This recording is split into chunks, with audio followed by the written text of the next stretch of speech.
Au 5e jour de l'intervention au Mali, François Hollande décide de renforcer la présence de la France en augmentant le nombre de ses militaires, qui sont actuellement 750. Les nouvelles frappes menées dans la nuit ont atteint leur objectif, selon le chef de l'État. Lundi, les djihadistes ont abandonné leur position dans le nord du pays, évacuant notamment Gao et Tombouctou. Les combats se sont déplacés vers l'ouest, où les islamistes armés se sont repliés. Après des années de dénégation, Lance Armstrong passe aux aveux.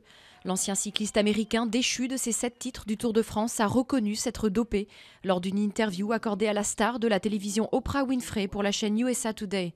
On en saura plus jeudi, jour de la diffusion de cet entretien enregistré au domicile du coureur au Texas. C'est officiel, la rémunération du livret A sera abaissée de 2,25% à 1,75% au 1er février. Compte tenu du niveau de l'inflation, l'un des placements préférés des Français aurait dû mécaniquement être ramené à 1,5%.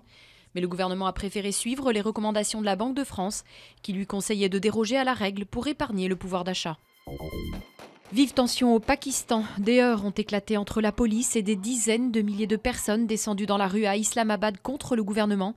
Les manifestants s'étaient rassemblés à l'appel d'un influent chef musulman tout juste revenu de son exil au Canada. Tahir ul-Kadri appelle à une révolution pacifique. Il exige la dissolution du Parlement pour mettre fin à la corruption. Il a demandé à ses partisans de poursuivre la protestation.